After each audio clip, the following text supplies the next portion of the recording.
नमस्कार, चढ़ती कला टाइम टीवी देख रहे हैं सभी दर्शकों का स्वागत है हरियाणा न्यूज में। मैं हूं नीलकमल। आइए बुलेटिन में सबसे पहले नजर डालते हैं अब तक की सुर्खियों पर।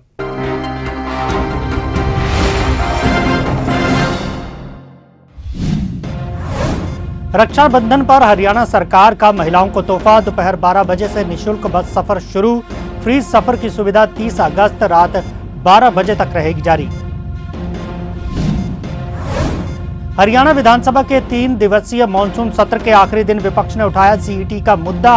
मुख्यमंत्री ने कहा, प्रक्रिया को स्पीड अप करने के लिए सरकार ने ग्रुप सी व डी भर्ती के लिए बनाई नई नीति। और नूंह में सामान्य होने लगे हालात। मंगलवार सुबह नूंह के खुले बाजार, आधी रात से इंटरनेट सेवा भी शुरू।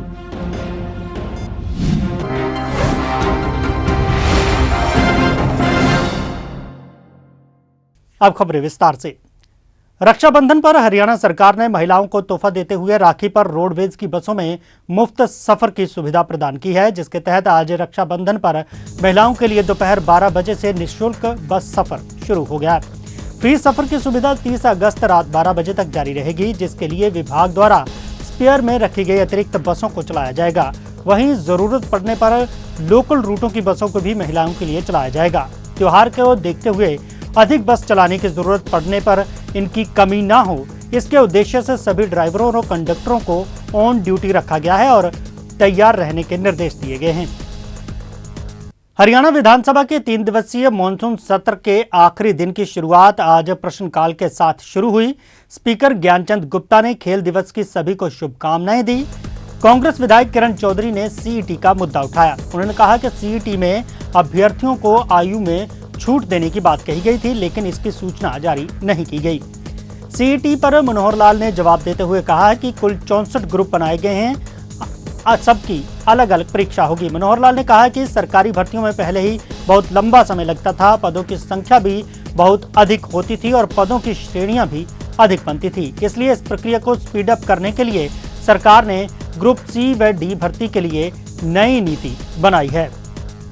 अहम मुद्दा मैंने विधानसभा में उठाया था प्रश्न के जरिए सीईटी के ऊपर। कॉमन एलिजिबिलिटी टेस्ट जो है, जो सच्चाई के अंदर कॉमन एक्सप्लॉयटेशन टेस्ट जो है बच्चों के लिए बन गया है। बेरोजगारी की दर जो है लगातार बढ़ती जा रही है और 2019 से लेकर अब तक कोई भी मेजर जो है नौकरियां जो है नहीं दे पाई है सरकार। 2 लाख से ज़्यादा जो है नौकरियां लंबित पड़ी हुई। गवर्नमेंट की सर्विसेज यानी सिलेक्शंस, ये सिलेक्शन बहुत लंबा समय लेती रही है। आज से नहीं, पिछले कई वर्षों से पोस्टें सैंक्शन होती हैं भर्ती के लिए, फिर रिक्वेशन या तो लेट जाती है, रिक्वेशन जाती है तो वहाँ का प्रोसेस इतना लंबा है, फिर नंबर ऑफ पोस्ट इतनी ज़्यादा है। यानी अगर ग्रुप सी की मैं कहूँ तो हजारों पोस्ट, नंबर ऑफ पोस्ट तो लगा, यानी कैटेगरी ऑफ पोस्ट इतनी लंबी है। तो प्रावधान अगर ये रखा जाए कि हर कैटेगरी के लिए अलग से एग्जाम होगा, चाहे 10 पोस्ट है तब भी लाखों लोगों ने अप्लाई करना है, और चाहे 500 है तब भी करेंगे, 5000 है तब भी लाखों करेंगे। उसी में से एक रास्ता ही निकाला कि हम थोड़ा इसको स्पीड अप करें, तो नई पॉलिसी हमने बनाई है। उस नई पॉलिसी के 2 पहलू हैं। पहला पहलू यह है कि ग्रुप डी जैसे हमने किया है कि पूरी ग्रुप डी की अलग अलग पोस्टें, उनका एक काडर बना दिया जाए, और एक काडर बनाने के बाद फिर ग्रुप डी में मान लो कोई एक डिपार्टमेंट में जाता है, दूसरे में जाता है, मानो पीएन है तो पीएन यहाँ भी वही काम करेगा, वहां भी वही करेगा। और हम उसको सुविधा ये भी दे रहे हैं कि अगर एक समय के बाद वो अपने डिपार्टमेंट को बदलना भी चाहे, क्योंकि एक ही कैडर जब बन गया है तो उसने काम यहाँ भी करना वहां भी करना, अपने चॉइस से भी जा सकता है। सीनियरिटी के हिसाब से जैसे हम ट्रांसफर करते हैं वैसे सीनियरिटी के हिसाब से उसके डिपार्टमेंट भी बदले जा सकते हैं। हरियाणा में अब ग्राम पंचायतों के बाद शहरी स्थानीय निकाय संस्थाओं के चुनावों में भी BC-A वर्ग को आरक्षण देने का रास्ता साफ हो गया है। सोमवार को विधानसभा के मॉनसून सत्र के दूसरे दिन हरियाणा नगर निगम संशोधन और हरियाणा नगरपालिका संशोधन विधेयक को सदन ने पारित कर दिया। 68 निकाय संस्थाओं के चुनावों में भी इस आरक्षण का लाभ BC-A वर्ग को मिलेगा। मुख्यमंत्री मनोहर लाल खट्टर ने अनुसूचित जाति श्रेणी के लिए ग्रुप ए और बी पदों के लिए पदोन्नति में 20% आरक्षण नीति लागू करने की घोषणा की है। इससे पहले आरक्षण ग्रुप सी और डी तक ही सीमित था। ग्रुप ए और बी पदों को बिना किसी आरक्षण प्रावधान के छोड़ दिया गया था। आरक्षण व्यवस्था के प्रभावी तरीकों से लागू करने के लिए प्रदेश सरकार रोस्टर तैयार कर रही है और आगामी एक सप्ताह में इसकी अधिसूचना जारी कर दी जाएगी। नूंह में 31 जुलाई को हुई हिंसा के बाद हालात पूरी तरह से सामान्य होने लगे हैं। हिंदू संगठनों के सोमवार यानी कि 28 अगस्त को दोबारा शोभा यात्रा निकालने के ऐलान के बाद शनिवार को इंटरनेट सेवाएं बंद कर दी गई थी।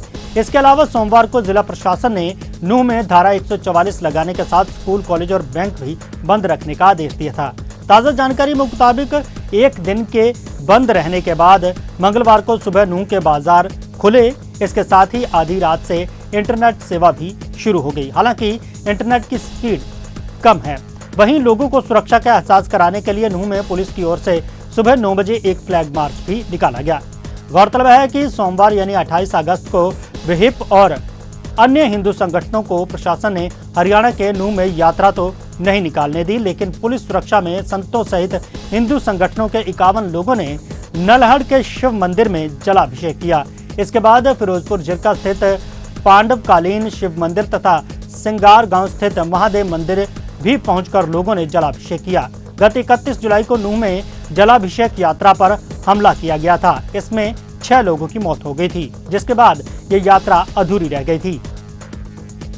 उधर मानसून सत्र के दूसरे दिन की गई कार्रवाई के बाद पत्रकारों से बातचीत में मुख्यमंत्री मनोहर लाल खट्टर ने जहां नूंह हिंसा पर प्रतिक्रिया देते हुए कांग्रेस पर सवाल उठाए, तो वहीं नूंह में मंदिरों में शांतिपूर्वक जलाभिषेक करने के लिए नागरिकों व संगठनों से मिले सहयोग के लिए आभार व्यक्त किया। उन्होंने कहा कि नूंह हिंसा मामले में 300 से ज्यादा लोगों को गिरफ्तार किया गया है। 160 से ज्यादा FIR दर्ज की गई हैं। मुख्यमंत्री ने नूंह के नागरिकों व अन्य संगठनों का आभार व्यक्त करते हुए कहा कि हमने शांति बनाए रखने की अपील की थी, जिस पर नागरिकों व संगठनों का पूरा सहयोग मिला। उन्होंने कहा कि सरकार ने लोगों से अपील की थी कि मंदिरों में ही जलाभिषेक का कार्यक्रम किया जाए। हम विश्व हिंदू परिषद के कार्यकर्ता, बजरंग दल और अन्य संस्थाओं के लोगों व संत महात्माओं के आभारी हैं, जिन्होंने मंदिरों में जलाभिषेक के कार्यक्रम को शांतिपूर्ण किया। मैं सबसे पहले नूंह के नागरिकों की बहुत बहुत उनका आभारी हूँ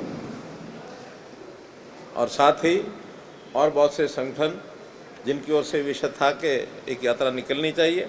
हमने उनको अपील की थी कि जिस प्रकार का यह समय है, इस समय सब मंदिरों में जलाभिषेक के कार्यक्रम हों, यात्रा पर बहुत आग्रह न किया जाए। तो मैं हम सबको धन्यवाद और बधाई देता हूँ, आभार प्रकट करता हूँ कि जिन्होंने हमारी बात मान करके और इस प्रकार का कोई कार्यक्रम बड़ा ना करके और जलाभिषेक के कार्यक्रम के लिए बाहर से कुछ 15-20 संत गए थे, कुछ वहाँ के विश्व हिंदू परिषद के कार्यकर्ता, बजरंग दल के कार्यकर्ता, ऐसे सब संस्थाओं ने बहुत संयम से सारा काम लिया और शांतिपूर्वक आज दिन का वो कार्यक्रम जलाभिषेक का ये पूर्ण हुआ है। पहली सूचना मैंने आपको ये देनी थी। कलायत में धर्मनगरी के प्रजापति ईश्वरीय विश्वविद्यालय में रक्षाबंधन का पर्व बड़ी धूमधाम से मनाया गया। इस अवसर पर बहन रेखा ने कहा कि राखी बंधन पर्व राखी के धागे नहीं बल्कि भाई बहन का अटूट प्रेम होता है और ये प्यार बहन की रक्षा के रूप में अधिक मनाया जाता है। उन्होंने कहा कि भाई चाहे विदेश में ही क्यों ना हो, हर बहन अपनी प्रेम भावना के रूप में वहां तक राखी जरूर पहुंचाती है। 28 सितंबर को आशा वर्करों ने हरियाणा विधानसभा के घेराव का ऐलान किया था, लेकिन घेराव से पहले ही पुलिस उन्हें गिरफ्तार करने के लिए पहुंच गई। चंडीगढ़ रवाना होने के लिए निसिंग ब्लॉक की आशा वर्कर जब स्थानीय बस स्टैंड पर पहुंची तो पुलिस द्वारा रोके जाने पर आशा वर्कर वहां पर ही धरना लगाकर बैठ गईं और सरकार के खिलाफ जमकर नारेबाजी की। प्रदर्शन कर रही आशा वर्करों ने कहा कि 8 अगस्त से वह लगातार आंदोलन कर रही हैं, लेकिन सरकार जानबूझकर उन्हें नजरअंदाज कर गरीब जनता को बुनियादी स्वास्थ्य सुविधा से वंचित रख रही है। उन्होंने चेतावनी दी कि अगर भाजपा जसपा गठबंधन सरकार ने उनकी मांगें नहीं मानी तो उसे आने वाले विधानसभा चुनाव में इसका खामियाजा भुगतना पड़ेगा। 5 अगस्त से अपनी मांगों को लेकर धरने पर बैठी आशा वर्करों को पुलिस ने गदोला टोल प्लाजे पर रोककर उन्हें गिरफ्तार करके महिला थाने ले गई। दरअसल यमुनानगर जिले की सैकड़ों आशा वर्कर इकट्ठी होकर हरियाणा विधानसभा का घेराव करने के लिए जा रही थी। पुलिस को इसकी सूचना पहले से थी। ऐसे में पुलिस प्रदर्शनकारी आशा वर्करों को गदोला टोल प्लाजा पर ही रोक लिया और बसों में भरकर उन्हें महिला थाने ले आए। सैकड़ों की संख्या में आशा वर्कर ने थाने के भीतर बैठकर जमकर प्रदर्शन किया और सरकार के खिलाफ नारेबाजी भी की। आशा वर्कर्स की प्रधान नीरू ने सरकार पर वादा खिलाफी के गंभीर आरोप लगाए।